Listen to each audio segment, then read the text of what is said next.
This is just sensational. Oh my God, everything you can imagine. How are single women typically represented on screen? The first one is kind of girl boss, independent woman, doesn't need a man. High achieving, the only thing that's missing is often joy.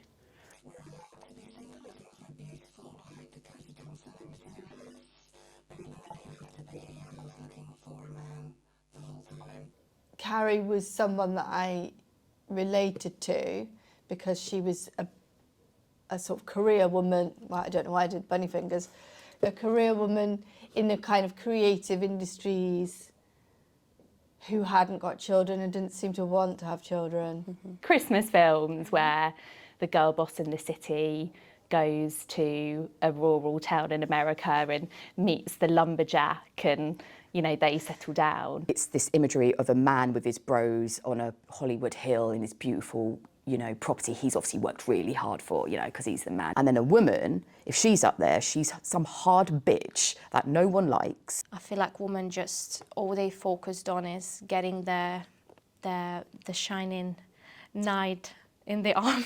Second is lonely spinster with a cat that's been rejected by everyone. Like fading away and they're a shadow of themselves. Bridget is obviously seen as a bit of a mess, somebody that could do anything and could be loud in the most inappropriate moment and be truly authentically herself.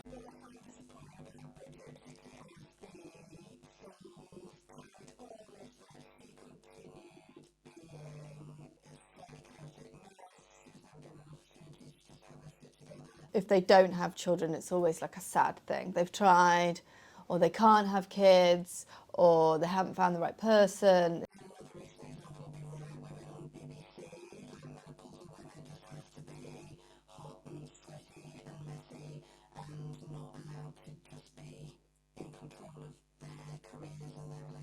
The third, I would say, is like party girl, a bit promiscuous.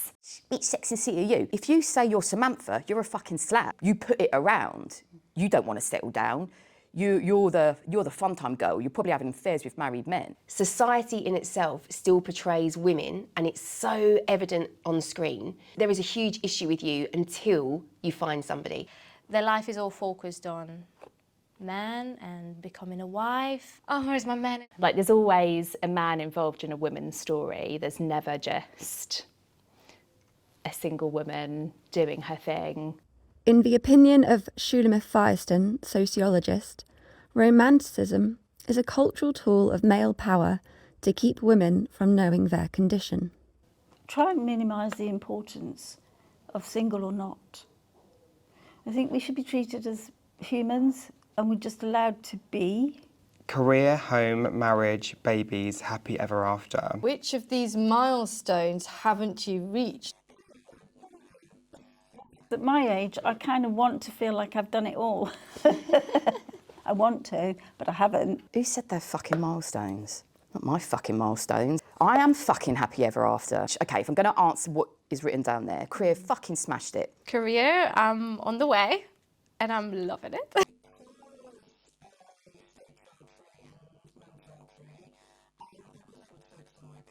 I have a really successful career and it spans over many different industries. I would answer differently every day about whether or not I've reached a career milestone. The career is still ongoing, so I'm quite smug.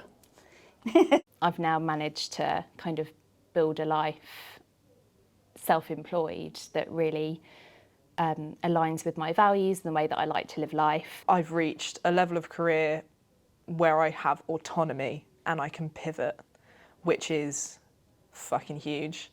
And the reason I have that career is because I wanted to buy a house, which I've also done. Yes, I fucking got my own home because I worked my arse off and I own my own home.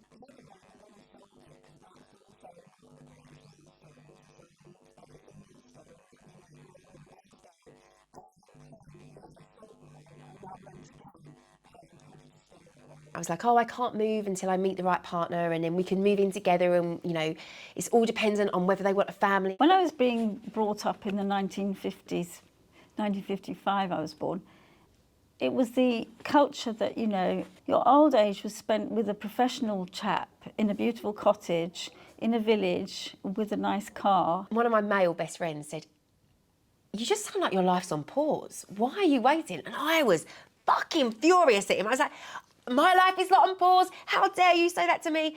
But actually, he did me the greatest favour. The beauty for me of being or having this time in my life where I've been single is being able just to decide where I want to live and how home looks for me. One of my best friends, Katie, was in quite a difficult living situation. We just kind of flirted with the idea of, oh, imagine if we were housemates. And then the next morning we were like, oh no, wait, did you actually mean what you said there? So we are now living together, and it is the most beautiful platonic partnership that you could imagine. Marriage, I don't want to get, okay, answer the question. No, I haven't reached marriage.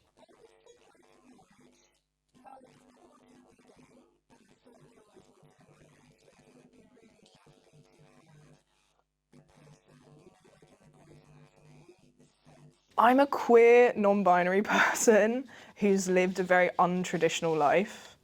And so when people hear that you want marriage, they're like kind of going, you want shackles? You want to be tied to someone? Like, you want to be legally and financially tied to someone? Like, everything else in my life goes the opposite way. So people don't always understand that that is the one bit that would still work and that I do still see value in. I don't even think about it, and I don't even care if I ever get married or not. You get a good marriage, it's like winning £1 million. But a bad marriage is like living in the purge. I have been married. Divorce isn't on. Oh, that's happily ever after. It was a successful marriage until it wasn't a successful marriage, and it ended in divorce. I remember a great quote that I heard once from Cher, where she said, all I ever wanted for my daughters was they get married, divorced, and live happily ever after. But from that, rebuilt and got to choose the parts of me and got to choose how I piece myself together again and what that looks like. And that was horrendous at the time, but I look back and it was the most liberating thing that could have happened. Babies, I haven't had a baby. I've had the baby. I have a son.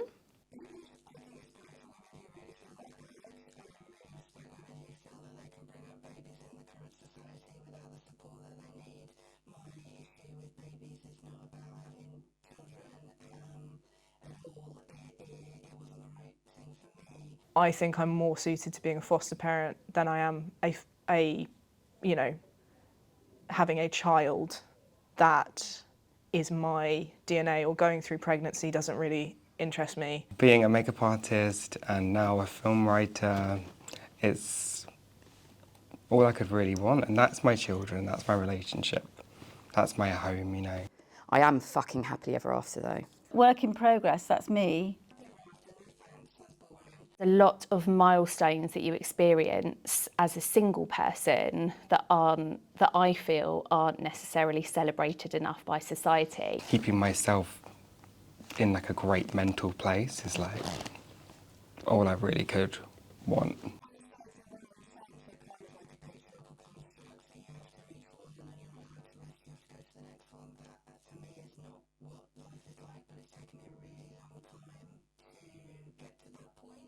$123 years. The predicted time to reach gender equality, according to the World Economic Forum. She's angry today, isn't she? Oh, she can't, she's like a bit angry, she can't get it back in the thing. We're just going to... What words come to your mind? Whoa! A spinster is something that I was brought up to dread. She wore elastic stockings and lace-up shoes and her hair in a bun and no makeup, and she was a spinster and old at 40. Left on the shelf, lonely. Bitter old lady. Living on their own, they were like the mad cat lady, the person that society pushes out. The mad aunt. She's in a knitted, like really shit clothes, all knitted. She might smell a bit. Those are my favourite type of woman, by the way. They're the wisest. Disowned by society. The word bachelor has got all sorts of sexiness about it, Whereas I would love it if we had our equivalent. Spinsters always have to do things their own way and find the gaps and the windows of opportunity to thrive. Even other women don't have a lot of time for spinsters. So I take it if someone called you a spinster... They could suck a bag of dicks, mate. How would you feel if someone called you a spinster? Wow.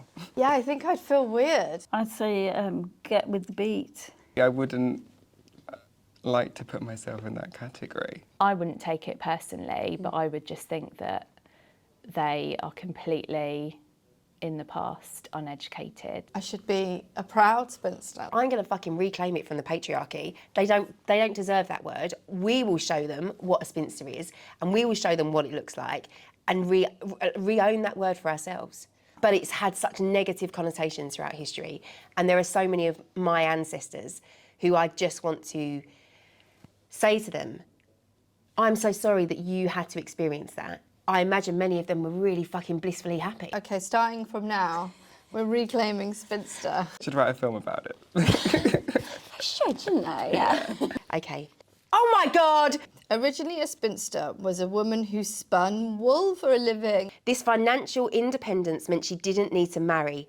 I like it now. Spinster later became an insult for women who were past it or left on the shelf. It's crazy. It's like, oh, somebody that was being independent, going out there for themselves, earning their own money, didn't need no man. They're not reproducing, they're not doing their job, they're not spurting out babies, you know, they're not cooking for the men. The sort of person, the sort of fucking dick, that would turn spinster into an insult. His wife's cooking fucking dinner for him, you know she is. In a study by King's College London, tradwife hashtags accumulated more than 300 million views. 42% explicitly promoted traditional gender prescriptions. But there was a famous sociologist that said women will never be really free until they stop having the babies. Because the minute, you know, you get pregnant, you become very vulnerable in every way, financially as well as anything else. They don't think there's a value in a woman that is not able to make babies. So when a woman reaches the age when she's not capable of making a child, they just basically put it in the bin and she's good for nothing. So angry. And a spinster was like, fuck all of that, I'm going to earn money for myself. The woman's wisdom, when we become, they say, the crone age, you know, that phase of a woman's life that's just not appreciated enough. During that time of like the witch trials, and when women were really sort of hated on for their intuition and their passions and their sort of connection to the world. Single women are a huge threat. Women who are independent were seen as a threat. You know, society didn't want them. They wanted them in the homes. They weren't working, so they didn't have their own incomes. They could be dependent on a man. Men can be a little afraid of women who are independent and perceived to be powerful and happy without them.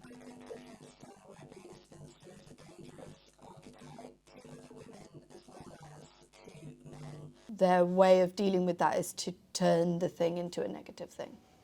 A woman with a free mind is always a threat to any of men, isn't she? They are the most free, the more like themselves, I would say, because they had their whole life to focus on themselves and to find out who they really are.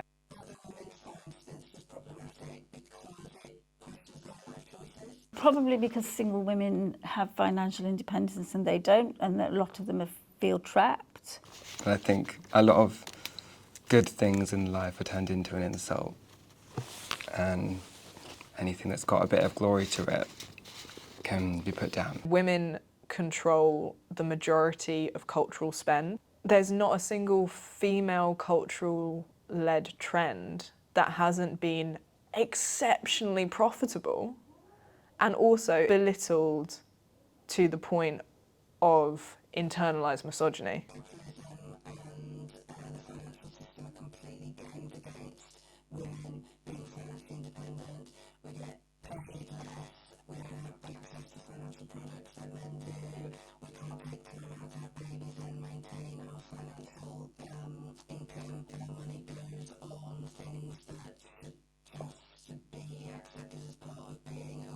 This is why I want that word, and I want us to reclaim it and be like, no, we are amazing as spinsters. If people were really to understand what it meant, it would be a compliment. It was something to be proud of, that you didn't want to marry, and actually you had a voice. You didn't do what everybody else was doing, and you were financially independent and not relying on absolutely anybody. Women really now, a lot of the time, don't need men for financial security.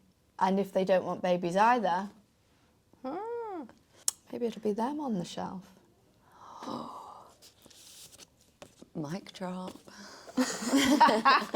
Why do you think society fixates On people's relationship status. Society.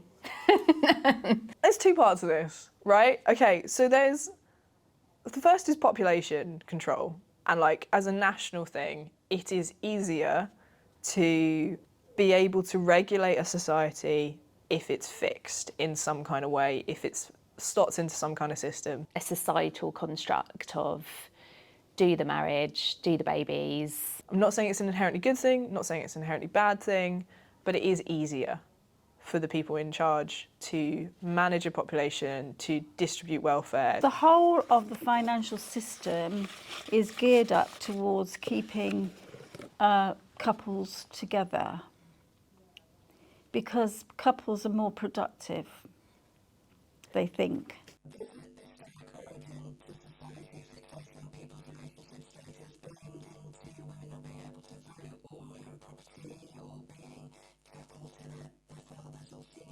I think probably because it's a patriarch as well, and there's a vested interest in keeping the family together.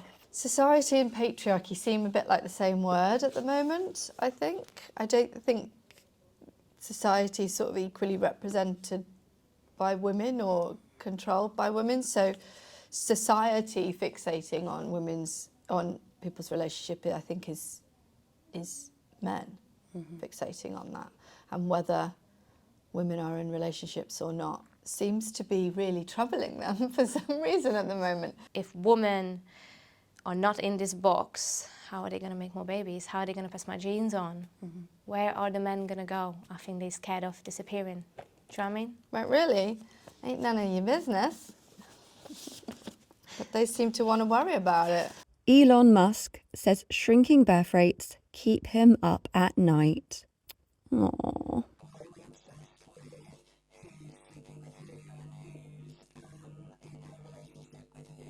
Humans like to gossip. Humans love stories. If you tell me you're 4 times divorced and like you've got boyfriends in 4 continents, I want to know about it. We love just observing and spinning stories. So I don't necessarily think it's a bad thing. I think it's just, we're just nosy. People are interested by others that do things differently. And sometimes it can come from insecurity.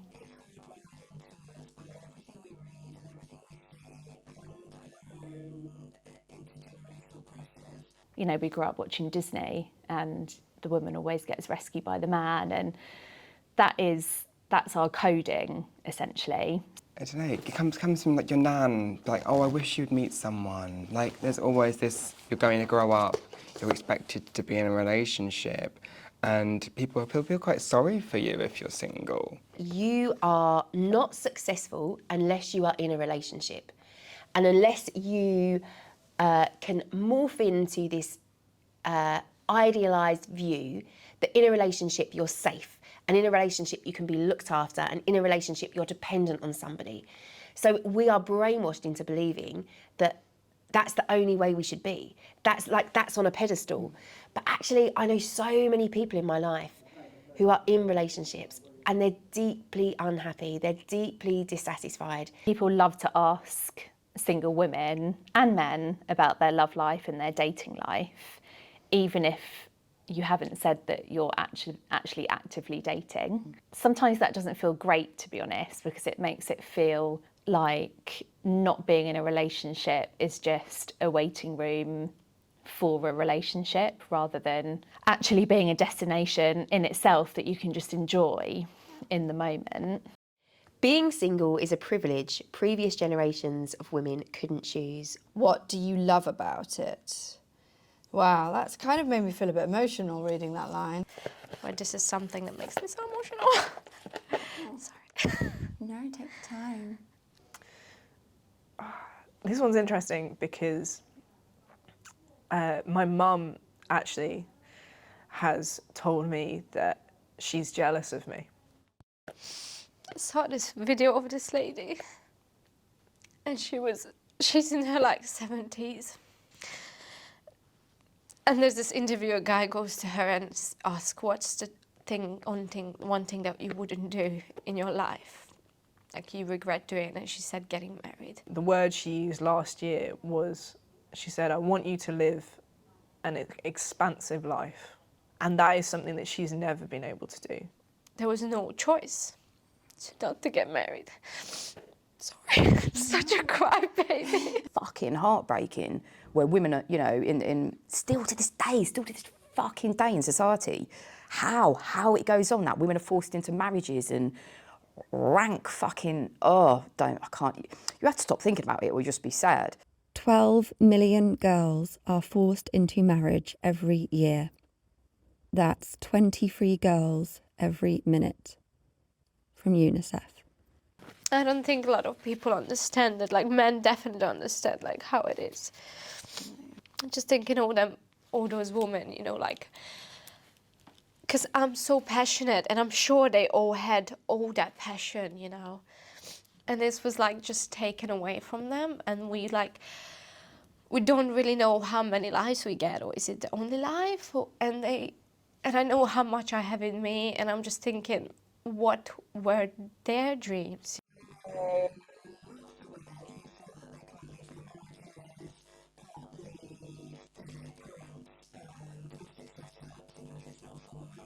think there's something very fundamental to what people need, and they need exploration and curiosity and wonder and joy in their lives. And I think that being single means that you can pursue that. I'm not saying that you can't, but you do have to moderate and consider that curiosity when you're in a relationship. And I've not always chosen to be single, you know, I've definitely had some lovely relationships, but when there's points in my life and I have chosen, I love that, because guess what? Oh, fucking shock and horror, it's my body, my life, my fucking shit. Why would you not love that? Choice, right? Choices, and that's like daily choices, like what do I do with my time today? I love being single because I get to wake up every day and choose what I'm doing. Choose what I want. I love to be able to make my own choices. How my money is separated, what goes into savings, what goes into investments, what goes into spending. But it's also freedom of big choices, like life choices. Pro-choice is the belief that people have the right to control their own bodies, and everyone should be able to decide when and whether to have children. By Planned Parenthood.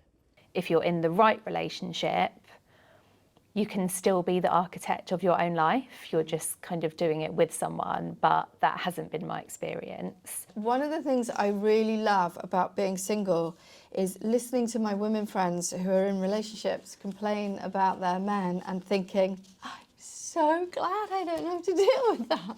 You know, you're dating someone and they've got like football on or something and I'm like, oh, shoot me in the head. Now, I think I'm the happiest when I'm single. I'm not gonna lie. I thrive and grow and bloom when I'm single, because I've got that time to spend on myself. I've got that time to reflect about myself. I've got that time to learn about who I am. You really, really get to know yourself, and you better bloody like yourself. Have time with myself. I think that's like the golden thing to have, is like being truly alone, and all my creativity comes from that space. And I yearn for it. You're spending time with your mind, your thoughts, your demons, you know, like I can say that I really, truly know myself.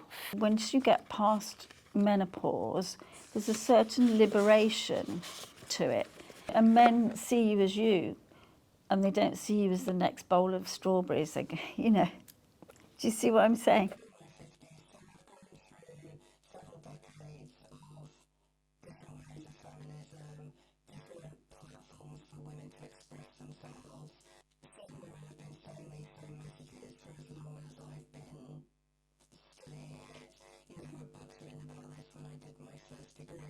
I have so much energy and motivation because I want to do that for all those women that couldn't. I was like, I'm going to do it, and I'm going to have other women as well to encourage them to do something for themselves. And I'm currently single, and I've spent the majority of my adult life single, and I don't regret that at all, because I've lived a very expansive life and I've got more stories than people want to hear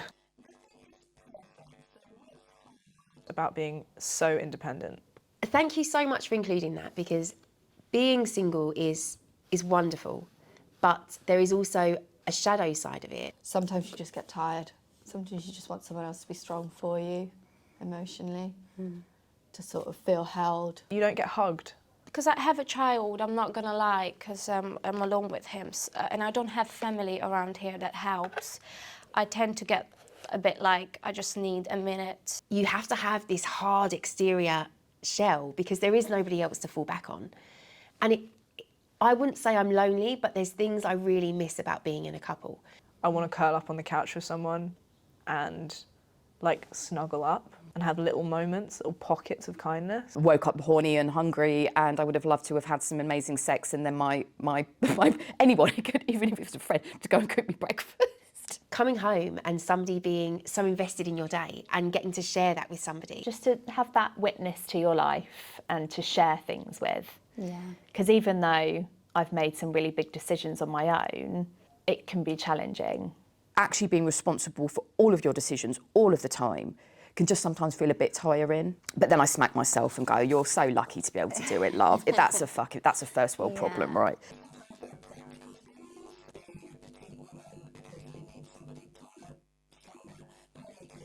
As a woman, when you get like trades guys in, you can A, feel a bit vulnerable inviting strange men into your house, and B, sometimes you wonder if, like, am I getting the best service here? Am I being patronised about that? You know, if there was a guy here, would they do this differently?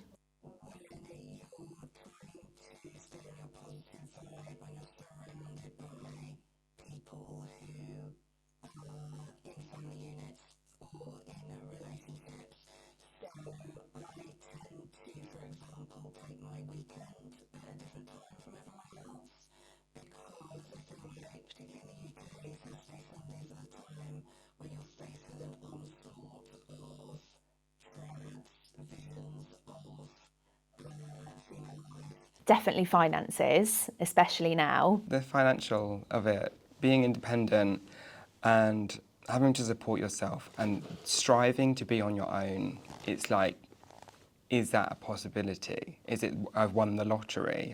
When I win the lottery, I'll be single. I like things to look good, I like to live in a lovely area, and therefore housing is expensive, but that's a choice. Nowadays, it's not so much a meritocracy, so people from the lower echelons can't rise like they were doing. And also, it's not the case that if you work hard, you get somewhere now, which it's turned everything on its head. Bills are expensive, like the single tax in general. Holidays, you know, you don't get any discount off a hotel room if you're just there on your own. Single occupancy living can cost over £10,000 more a year. Single incomes face tighter mortgage availability and retirement costs 44% more, according to Pension Bee. So not having anybody to like rely on. I haven't really known different. Like, I've had relationships that they've been with people that don't have any money. So I've never had that. I never had somebody to rely on. I mean, even the idea of relying on someone feels quite alien, I think, to a lot of people these days because we're taught to be so independent. Yeah, true. Yeah. I think I'd be frustrated. Yeah. Yeah, like a caged animal. There's only a certain amount of growth you can do on your own. In a relationship, you get that mirror held up and you're like, oh, fucking hell, that's not something I like about myself. I'm going to have to really work on that. But when you're single, you don't have that mirror because you've not got anybody who's so intimately in your space or pushing your buttons. So actually, I miss that element of having that reflection back and being like, oh, I thought I had dealt with that. No, it's still coming to bite me on the arse. That's the lonely side of it, the more painful side of it. I honestly love doing things on my own. It makes me feel really good, powerful, and I can. I don't need someone to pay my bills. I don't need someone to protect me. I don't need someone to come to me in moments of emergency. Like the question says, nothing is perfect. It can be boring for what? I literally just want more hugs. I'll give you a hug whenever you want it. Pick one. The perfect partner. Or your best friend. Oh, that is such a good one. No, I want both. 100% my best friends every single time. Oh, without a doubt, best friends. My best friends. Best friends. Oh my God. Men come and go, but your friend is for life. Sorry. I don't want to say the one that I want to say. At the moment, my best friends. Oh, that's not fair. That's not a fair question. For this stage in life, the perfect partner. For previous stages in life and probably future stages in life, best friend.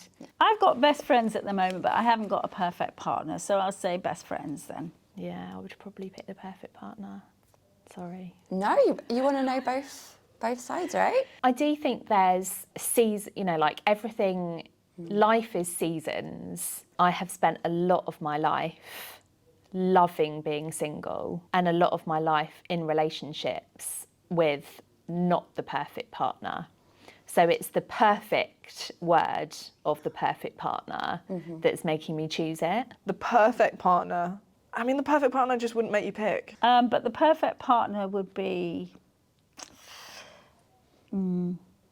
tricky to find, I think. Tricky to find. I've struggled all of my life to feel loved. It took me a couple years to find my friends and myself. So first I needed to find myself, to find the right people, and oh my God, I love them. After the divorce and then starting afresh in Folkestone is this amazing sisterhood, and I've never felt so loved in all of my life. I have beautiful friends, and we are each other's partners. From my whole life, had been so lucky to have met so many incredible people. I've been so privileged to call my friends. No partner can ever do what a sisterhood does for you. And the most beautiful thing about the sisterhood is that it's so wide and it's so varying. And I don't mean in numbers, I mean in what that sisterhood pours into your friendship. You genuinely have freedom of speech. You can just be your authentic self. You're not trying to impress.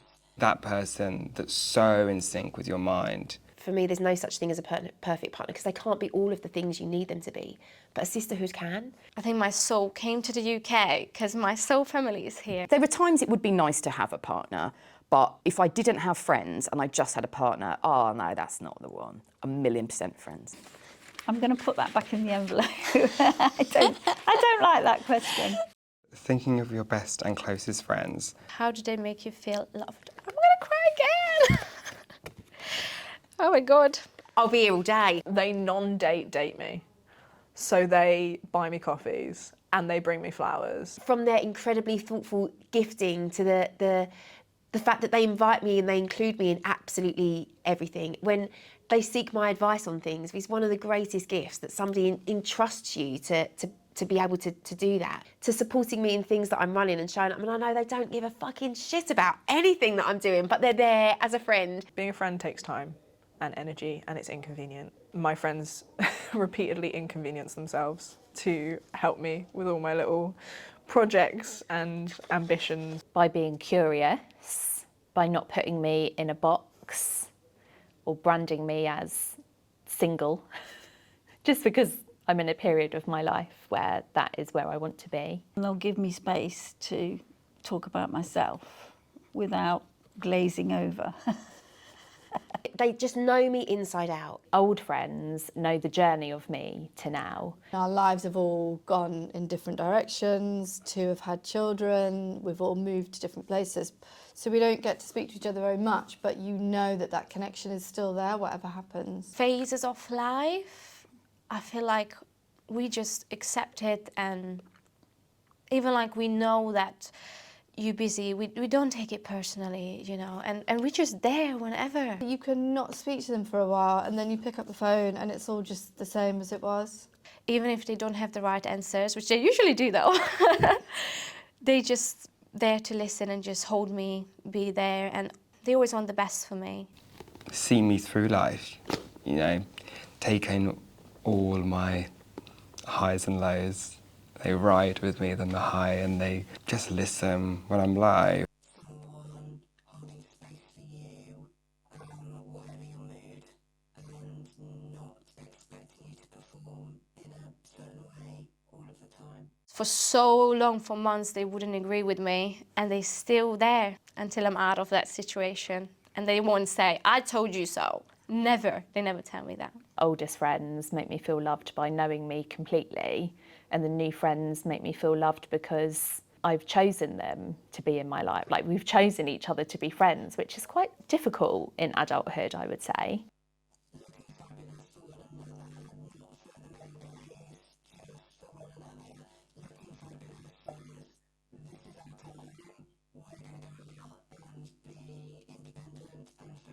I feel seen, I feel listened to, and I feel that they're giving me time.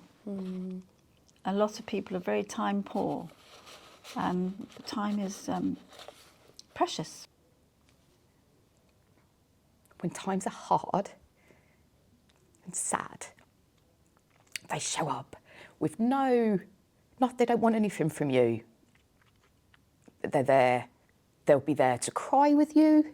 Knowing instantly, oh, like your sparkle's gone a bit. Is everything okay? Or, you know, like you're not wearing what you normally wear, or you just sound a bit flat. Like, what's going on? I had a very sad day yesterday. I lost a fucking amazing woman, my wonderful aunt, Mumble. We lost her. And I had a day planned with a wonderful group of friends. And I didn't know whether I was going to go because I didn't want to be sad and make the day feel sad. And I went, and I quite quickly burst into tears, and I just explained the situation.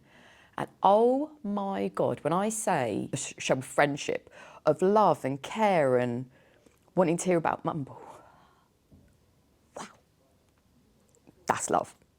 And if they've not heard from you in a little while, checking in and dropping a message, or sending you like a song comes on and they think of you and they're like, oh my God, do you remember when we like danced on stage and were ridiculous?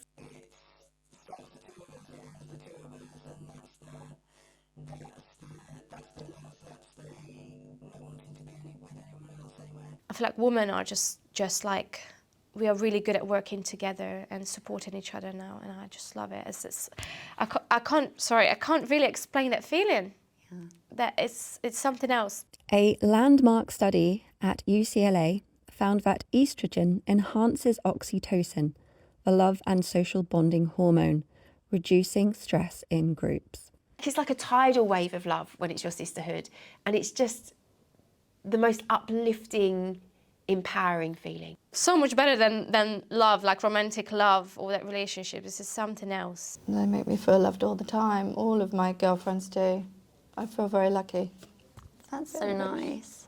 Do you think they're your soulmates? I do, yeah. They are my soulmates, and I wouldn't have it any other way. Everything that you could ever want from a relationship, they do, apart from shag me. Imagine you are 80 years old and still single. Describe a day in your life. This is a good one. Well, I've definitely earned loads of money by then. Call my friends, go out with my friends, or maybe even live with my single friends, honestly. Me and my sister joke that when we're old, we're going to move into Home Pine House and each have flats all along because they have a party there. Phoning my friends, organising my time, meeting up, much the same as it is now, really. Sitting and chatting with mates about the stupid shit that we're doing. And also probably still about to start a business. I would get up still really early and do my morning routine. So that's my yoga, my meditation, my dancing. Living somewhere beautiful, surrounded by nature, with amazing friends, travelling around, just living a really peaceful life still. Maybe a long brunch with my girlfriends who are all still alive because all their husbands have died by now. I'll take the coffee down to the gardens, probably have a chat if anyone else is down there. You don't work when you're 80, do you? That's funny, so every day's the same. And then it's probably going for lunch with some of the girls, because Home Pine House is full of these wonderful, a lot of single widowed, whether they've never been in a relationship or they're widowed, and then go and have a lovely baked potato, because I'll definitely love baked potato. Even if I'm alone, I think I would just find peace in reading books, listening to music, maybe even move as much as I can move, or watch ballet. Do something creative, write something new, explore where my mind goes, tell myself a story, remember something from my life. Be part of a women's circle and spread the wisdom I gained in my life. I think that would be really powerful. That's actually a really good one.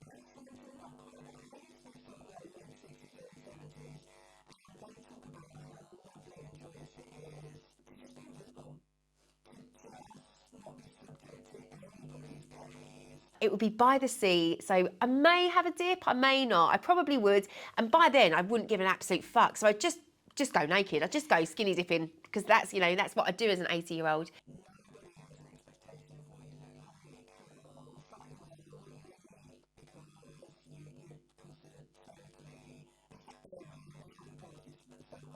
I could get to 80 and not be married, that's okay. But if you're telling me I've got another 50 years with no romantic adventures, that I'm not going to settle for. Her name was Jeannie Brown, and she went dancing twice a day, like 6 days a week. She couldn't read or write, but she taught herself to read and write. She went swimming once a week to the swimming baths, but she couldn't swim, so she just sat in the jacuzzi. That is woman independent goals. But she had a toy boy so she died when she was 94, and she was in her 80s when she met him, and he was 62. And he only found out her age at her funeral, and she would have been livid that he found out her age. I don't see it changing unless I'm in hospital. No, it's what I do now, perhaps a little bit slower. The only thing that scares me about that is health. I need to be able to take better care of myself and my body. If I don't have anyone else watching out for me and my body, someone seeing my body that intimately as you would in a relationship. The more friends women have, the less likely they are to develop physical impairments as they age. Harvard Medical School.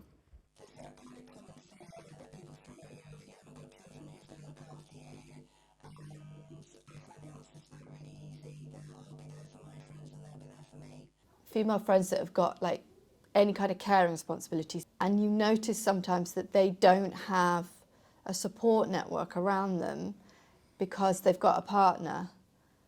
But then you look at that dynamic and you go, but the partner's not actually helping you. But because you think that they will or assume that they will, you haven't got a support network who actually will. Who do you see around you when you're 80? All my friends, my soulmates. You really invest in friendships when you don't have family to kind of fall back on. Me and my sister keep joking, when can we retire and move in Home Pine? That don't scare me, nah. I would think it was a nurse talking about people when they come to the end of their life, and that actually the single people without children had more visitors. You have to make yourself believe in yourself that you can still be active at 80. You have to know that whatever happens, you'll get through it. And you've got your support network, your friends, your family, and those become more important as you get older, because you're going to need each other more. And also, who knows? I might get hit by a bus tomorrow. What gets complicated about friendship? As you grow older, instantly I kind of thought nothing. I think my friendships are so much stronger than they ever have been. But then when I think about it, I think time, staying connected. People's abilities to do things that you want to do with them, that gets more complicated. I suppose people move away, people have kids, people have partners. it maybe gets harder to see each other. Money gets more difficult. They move and they leave, or you move and you leave. And so suddenly your relationships are dictated by how many flights you can afford. Less and less people matching your timeline. Everyone starts splintering off, which is fine, and you can still have great friends on different timelines. For me, it's been very, very hard to find people who also want what I want and who can respect that. I think you naturally invite people into your life that are in the same season, but it can be complicated to find those people unless you really, really make the effort to. And obviously there are friends that come into your life and go again because they're not meant to be there for the duration. They're just a chapter. I mean, I don't want to say it, but there's the whole thing of like when your friends get married. Some people reach certain goals, they strive for you to do that, and you don't want to. They become the parent sometimes, and that can make you draw apart. Maybe that's not what I want to say. I love a wedding. I am obsessed with them. I will be the first on the dance floor and the last on the dance floor. I love love. And I'm so happy when I'm at that wedding. I'm just brimming with joy and love and exuding in because you just bathe in the couple's love for each other, and I love that. But there is always this tinged element when you're single that, you know, you've got like, oh, where do we put Kat? You know, she's on her own. What table do we put her on? Like, oh, you'll really get on with these people. It's kind of like, it's a bit pitying. Don't pity me. Like, I'm going to have the best fucking time at this wedding. And they start having babies, and then there's always like a mix of people that are doing that and a mix of people that are just starting relationships, and then other people are single. For lots of the conversations, you spend talking about their children because that's their world, and you absolutely get it. And you might go and stay with friends, and it's amazing to like be enveloped into their family life, but you're always on the periphery. And particularly at a stage in life that I am now, my biological clock is ticking on by quite quickly.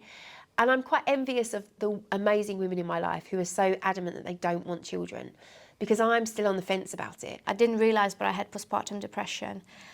And I didn't realise also what I needed my friends. I really needed women around me, and I didn't have the opportunity as much, but I did start classes 2 months after giving birth, after C-section. I started teaching because I was like, I just need it. You feel like you don't have much in common for a little while.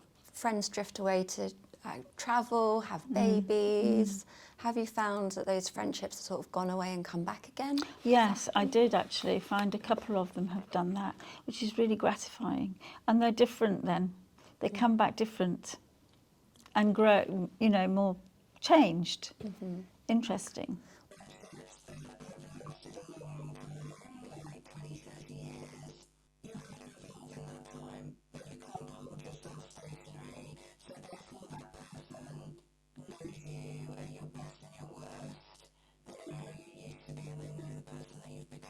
Now, it's so complicated because everyone is so in their own head about everything all of the time. I think the older people get, you know, people get more paranoid. Does this person like me? Does this... I never thought, I just wanted to do fucking was going leisure lounge and what you're going to wear from Jane Norman.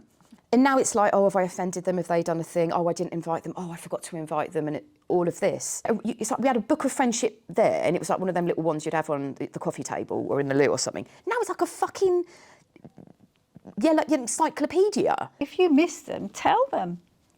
Be open about it.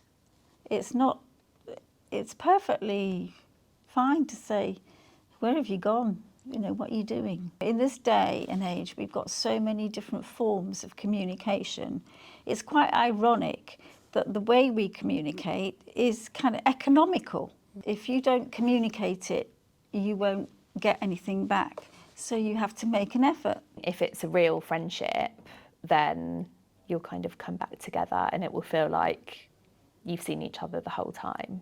Adjusting to people as they change is sometimes painful to watch and see. It can feel like things are slipping away, which they are. It's having that ability to be able to say, look, we can get through this, we'll be fine.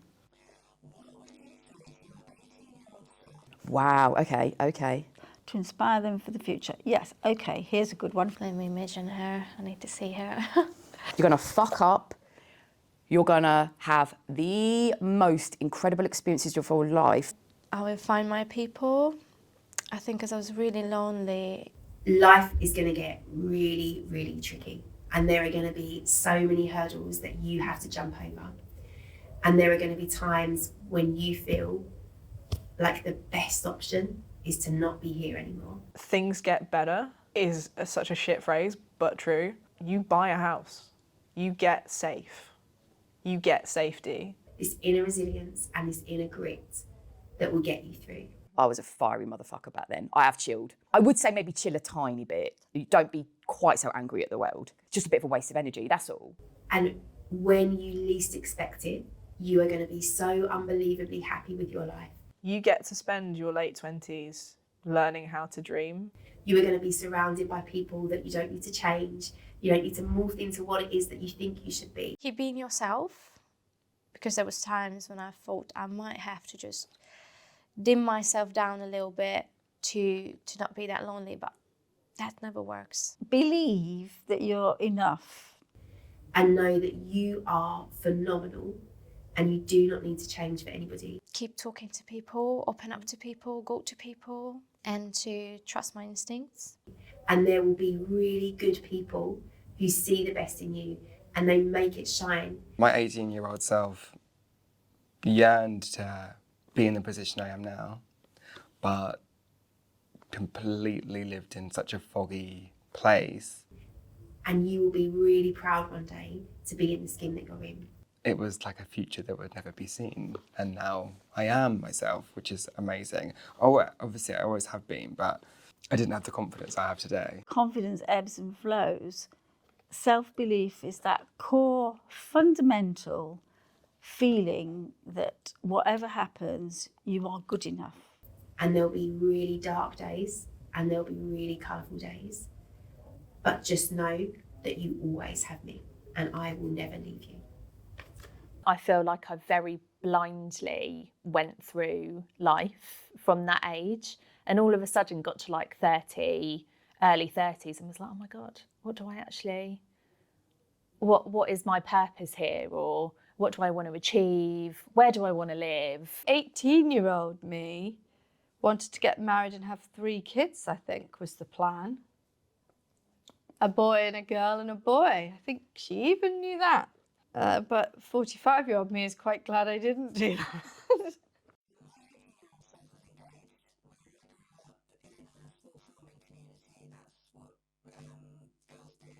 There's one relationship I would probably advise getting out of faster. I even remember at 25, I posted something on like Facebook that was like, it's totally fine not to have your shit together at 25. And now I'm like, was she all right?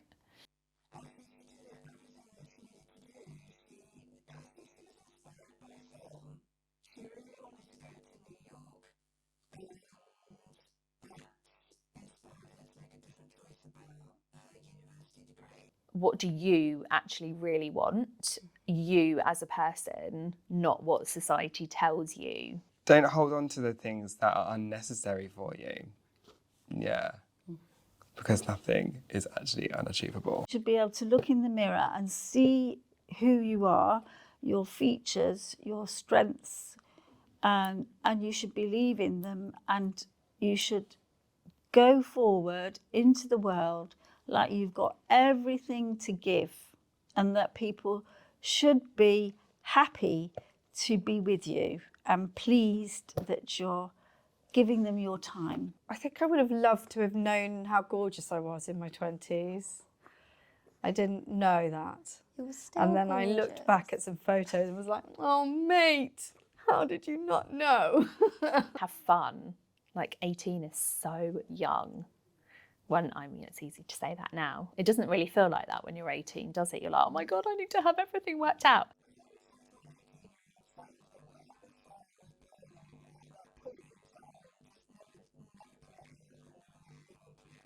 becoming who I needed, I think. Yeah. I'm gonna cry again. Do you know what I'd say?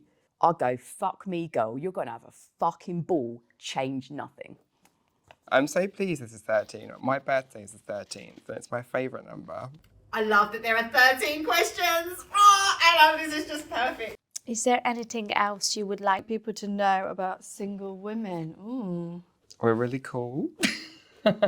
We're cool. We're just living life. We don't need a relationship to be anything, to be worthy, or to do anything. I am not lonely. Just because you're alone doesn't mean that you're lonely. And just because you're lonely doesn't mean that you're alone. We don't all need to be with somebody or have a home, the career, all those different things to be seen as a strong individual person. Ultimately, you're your own person and you're a woman, and whether you're single or not shouldn't really matter. And that's the kind of society I'd like to see. We're okay on our own. And I think trans people need to know that. Because to find somebody that is your perfect match can be hard when you're truly yourself and you don't hide behind anything. But you have to be strong enough to be on your own and to do it for yourself. Please do not pity us. Please do not shame us. Please do not think that we are any less than just because we have that title of single. It's not like, oh, I'm single. It's like, no, that's actually, when looking at the options, this is the best one. Please ask us about anything other than our love life. There's so many more interesting things happening in my life than that right now. And if you are single, know that you are not alone. And there is a whole sisterhood that is rooting you to succeed and be ambitious in whatever way that looks like for you. You can be happier single than in a relationship. So I think for people to know that it is a choice, like a happy choice. I mean, I could only talk from my kind of heterosexual point of view, but like that they really need to know they need to bring something else to the table now, because we're not just all waiting to be saved. We're not going to try and steal your boyfriend or your husband. We don't care. We know ourselves so well from being a single woman that we would only really want to be with someone that is truly available. Single women are being given a lot of labels right now. Like there's some like weird species of single women. Single women, sorry, fucking get Attenborough to do can you imagine that? David Attenborough and single women. We're becoming a thing that people squabble over. Please, please, please remember that single women are human beings. And I get a little bit frustrated when people try to put you in a category that is full of expectations. It's a very powerful group. 2 months ago, I was in a relationship and he broke up with me on the day when I was teaching a class. The way he treated me was horrible, and I still went to the class and did the class, and I motivated the girls, and I was holding the space, and I was like, you know what? Even when I feel like this, I'm here to support and to be myself and just to just do the work. It's a very large group, and that's not a group I would go against. If you're going to pick a fight with anyone, don't pick a fight with these guys. And I was like, F you. I don't actually need you. They are too organised and too motivated, and they have too many communication skills for you to want to pick a fight with them. They contribute a lot to society because they're not hampered necessarily by children or the constraints of being somebody's partner. And I think they're quite undervalued, and they should be just allowed to be who they are. Oh, looks like this one's a feminist. Oh, calm down, it's fine, alright. Bye, I know people just like you, and you're no different, the loudest in the room. When you should everything I'm not. Make me weak so you feel stronger. I know people just like you.